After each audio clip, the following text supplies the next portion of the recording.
Hi, I'm Pam East, and today I'm going to show you how to enamel in the UltraLite kiln.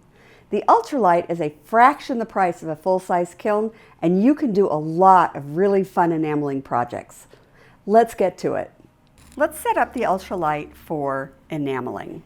The first thing you're going to want to do is place a sheet of mica, and you can buy these already cut to fit, on the element, and that's going to protect the element in case any enamel spills.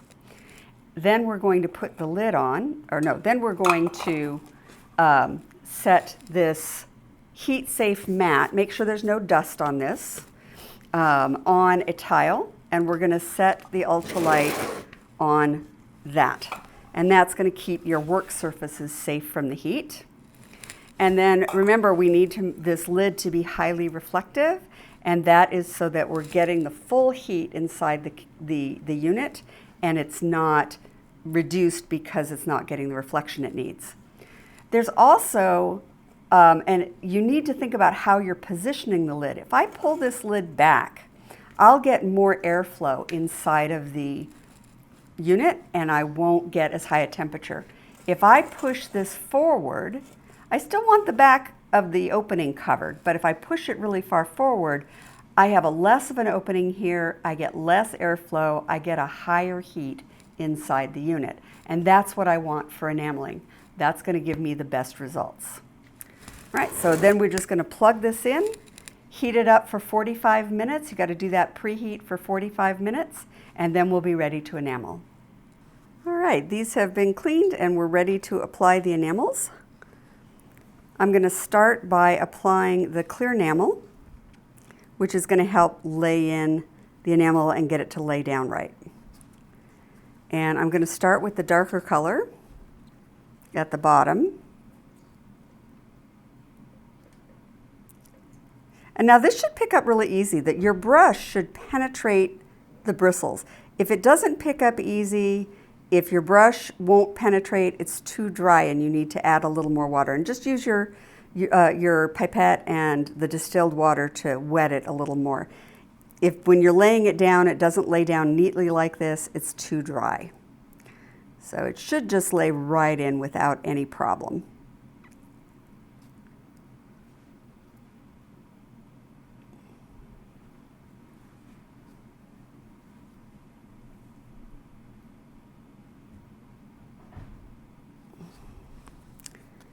And now I'm going to switch to the lighter color.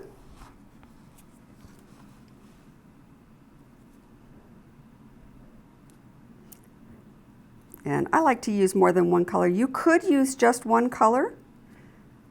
You could use 3 colors. I probably wouldn't do more than 3. It gets hard to blend on something this small. Now it's a very small area, and I'm just doing 1 or 2 thin layers of enamel, so I don't need counter enamel. And that's why it's just sitting on the surface like this, is I don't need to do any counter enamel. I'm going to use the needle tool to pull some of that enamel up into that point. It's kind of hard to get it into the point with just the brush. So I'm going to use the needle to do that. Now, this is an ultra clay pick, but it's one I only use for enameling. I don't go back and forth cutting metal clay and doing enameling because I run the risk of getting metal clay contamination into my enamel. So make sure that you have one that's set aside specifically for enamel. I'm going to blend the grains where they come together. I don't want there to be a sharply defined line, so I'm doing a little blending here.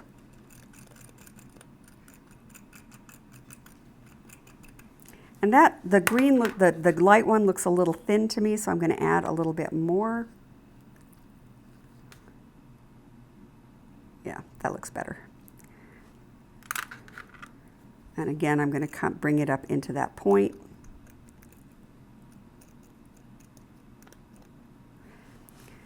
And then I need to settle the enamel. So if I just dry it and fire it, it could be lumpy, and I want the enamel to be flat.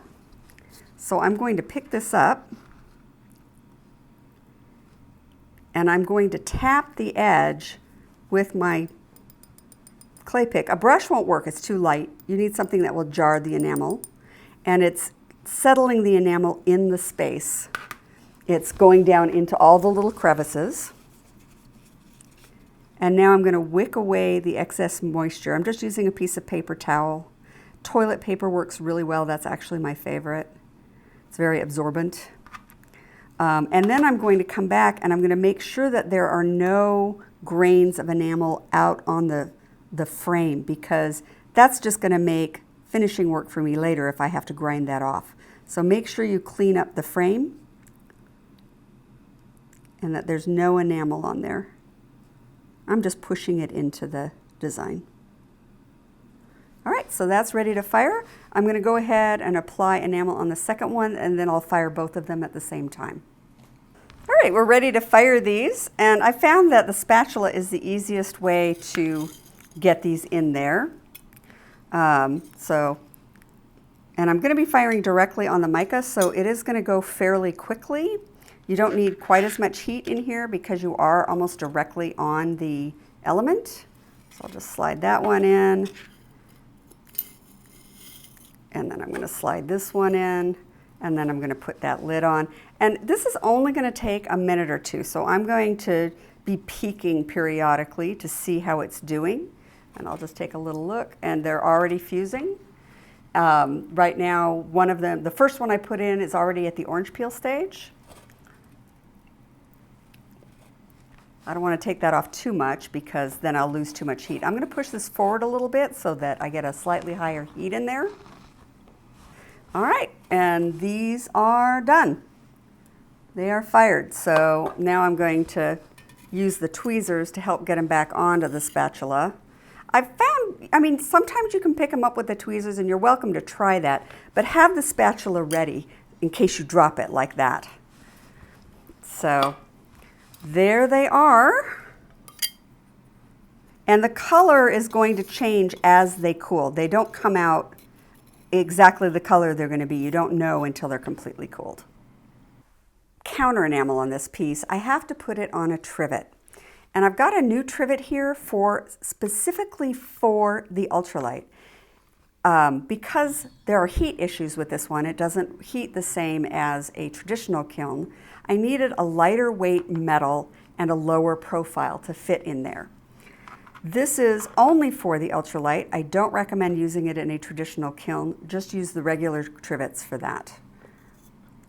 To open it up, it's the same as my other ones. I'm going to put this on the fold side down by the V, and I'm just going to pull these fins open. And there is the trivet. It works with my spatula just like the old ones. And now I can use that to support my piece when I'm doing counter enameling. We're going to be counter enameling this piece. We'll start by applying clear fire to the back. Now you want to do enamel on the front and the back when it's a larger area because it's more prone to cracking. Also you want to do it if it's a thicker enamel. This will still be a thin enamel, but it's broad enough that I want to do the counter enamel. You'll notice I'm wearing a glove on this hand because I don't want to be getting oily fingerprints onto this surface I've already cleaned and prepared with the pre-enamel. This is the enamel adhesive. It comes concentrated and it's called Clear Fire. And I've diluted it 50-50 with distilled water in a mister, in a sprayer. I'm going to get this ready. I'm going to be using the 8150 mesh enamel. Since this is not going over a texture, I don't need the finer 150-325. Counter enamel is a great use of your 8150, and I just choose a color that I'm going to be using on the front, or you could also use clear. I'm going to put some of this into the sifter, and you don't want to fill this more than about a third full or it won't sift out very well. Notice I'm working over a piece of paper, and never set your trivet on this piece of paper. Once you start using this, it's going to get dark and it might get fire scale on it, and you don't want to get fire scale in your enamel, so keep that off of your paper. You want to be on a clean sheet of paper. When I spray this, normally I would not spray over my work surface, but I want you to see how I'm going to spray it.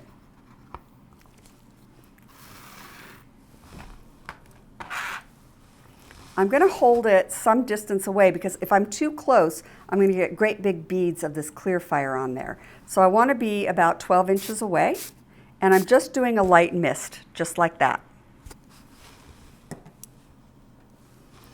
Now I can sift over this, and I'm going to hold it at an angle so that I'm really getting those edges.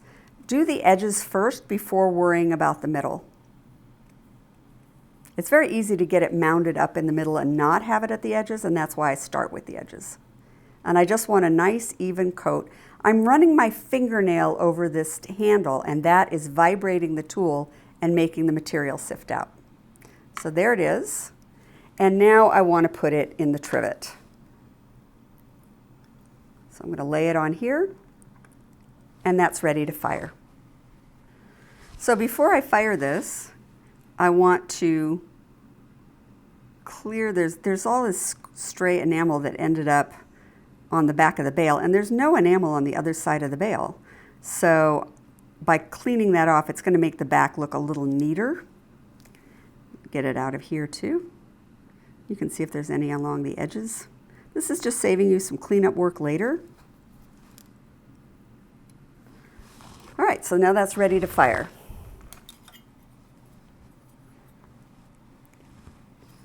You may notice that my spatula seems short.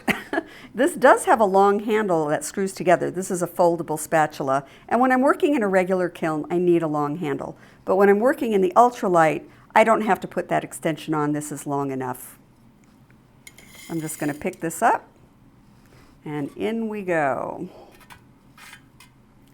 And now remember to position the lid towards the opening so that there's not as much air circulation, and we're going to keep as much heat as possible inside the UltraLite.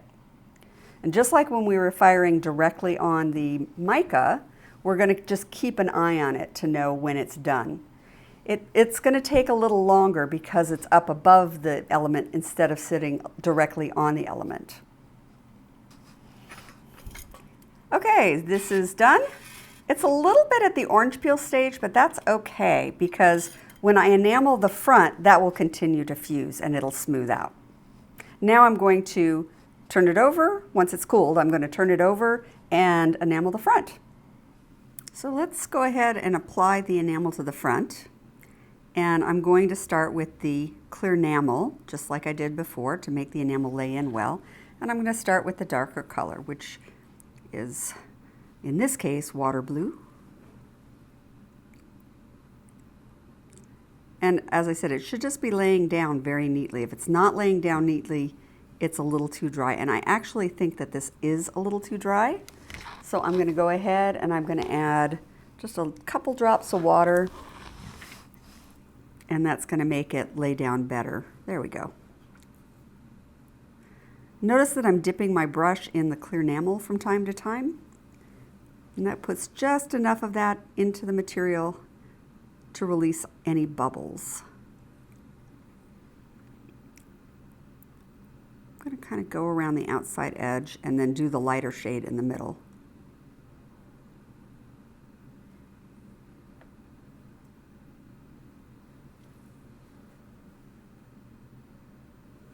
All right, so let me switch to the aqua.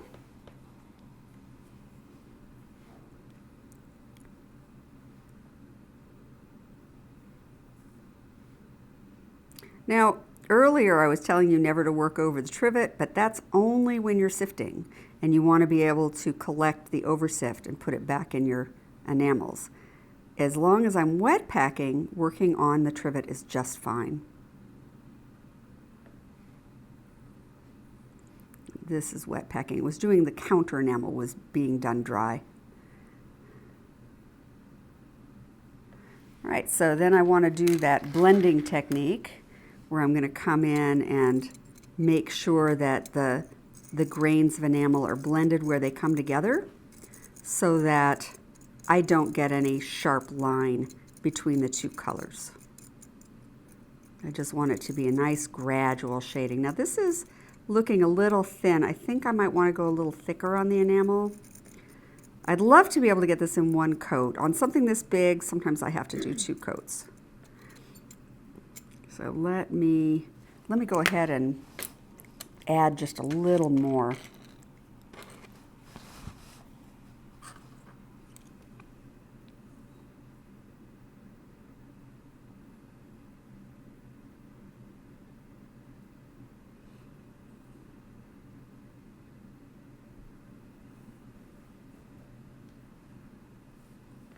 That's looking better. There we go. That's what I wanted to see.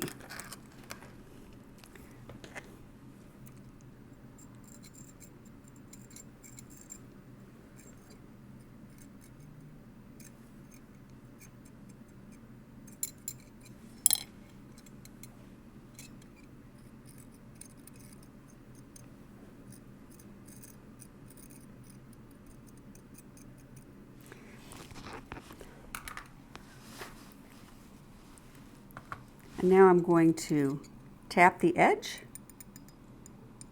to flatten the enamel. And then I've got the toilet paper, which is really absorbent, is going to pull off all that excess water.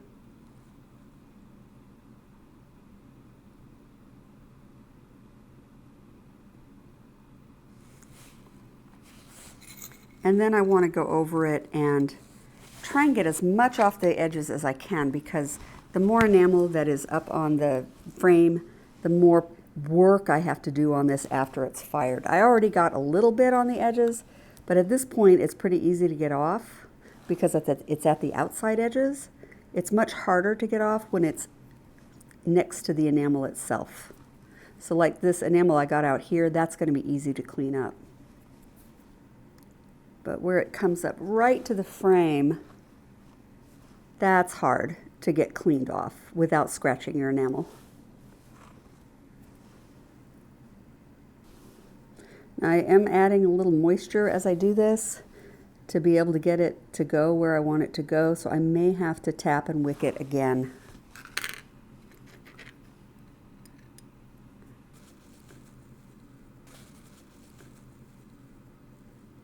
There we go. All right.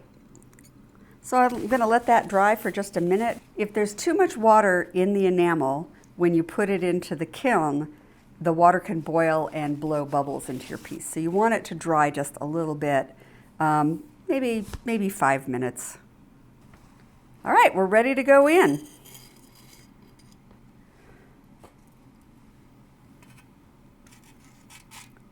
And off she goes. Now remember to move the lid towards the front so that you get a little hotter in there. And we'll just keep an eye on it. It'll take about the same time as the back did. All right, this is done. Let's go ahead and pull it out. Now, that took about 2 minutes. It may vary depending upon the thickness of the metal and how thickly you applied the enamel. So that's just an average. But you'll notice it's a very green color. It's going to turn blue as it cools, and then I'll show you how to get the enamel off those edges. All right, so if you did a great job and didn't get any enamel out on this rim, you could just do a little light sanding on that and then finish it off in the tumbler. And this is what I'm going to do for most of these, is I'm just going to tumble them. But if you got enamel on this edge, you definitely want to get that off. Then tumbling isn't going to take it off, sanding isn't going to take it off. You have to grind it off. So all grinding and sanding on enamel is done wet. And so I'm going to get it wet in this bowl of water. And this is a diamond file, and it is 200 grit. And I'm going to get it wet, the piece is wet, and I'm going to gently take off the enamel. Now, I'm out at the edge on here. Keep this off the enamel. I do not want to scratch the enamel. Now, if you accidentally scratch your enamel, clean the enamel with a glass brush and ammonia and refire it to fuse it again. But ideally, do not scratch your enamel. And I'm not doing a lot of work here. It was just very little, just enough to get the glass off, That's all I'm trying to do, is get the enamel off of the surface. And as soon as I'm done with that, then I'm going to do a little sanding to get rid of the roughness from the grinding. And let me make sure there's none on the edges. A little there. The other thing to look for is trivet marks, to see if you got a sharp trivet mark on the back, and you can sand that off as well if you have that, or grind that off. This is, I would refer to this as a grinding tool. All right, so, and it came out really good. All right, so I've got a little bit more right down here. Again, I'm trying not to get on the enamel. That's why I like this little narrow one, because it's much easier to control.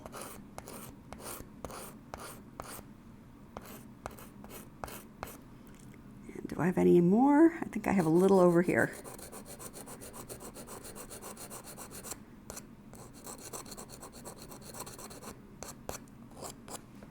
All right, once I have all the enamel off, then I'm going to sand it. This leaves really deep grooves in the silver, and tumbling isn't going to get rid of that. So I need to smooth it out at least a little bit. And I have some of these 3M sanding pads. I'm starting with the superfine, which is not the finest. And I'm going to also dip that in water.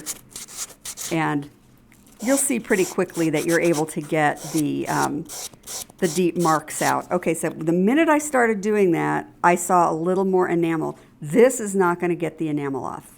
So I have to go back. Watching me do this should make you hyper vigilant on getting that enamel off before you fire it. Save yourself this effort. And if you find that you're not getting the marks from the grinding tool out with the superfine, then back up to the medium. This is the one up from the medium. But it seems to be doing a good job.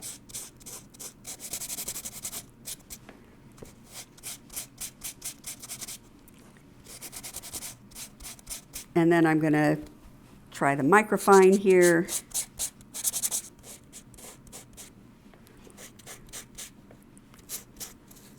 Try and get all those little scratches out. Use whatever sanding tools you need. You could also be using just regular wet dry sandpaper would work. You know, start with a 220 grit and then go to a 320 and then go to a 400. That would also work. And once you get it so that you're not seeing obvious scratches, then just go ahead and finish it off in the tumbler. The tumbler will not hurt the enamel. And that's a very easy, quick and easy way to finish these off. If you want the super high polish, you can certainly hand finish them. But again, like I said before, avoid scratching the enamel.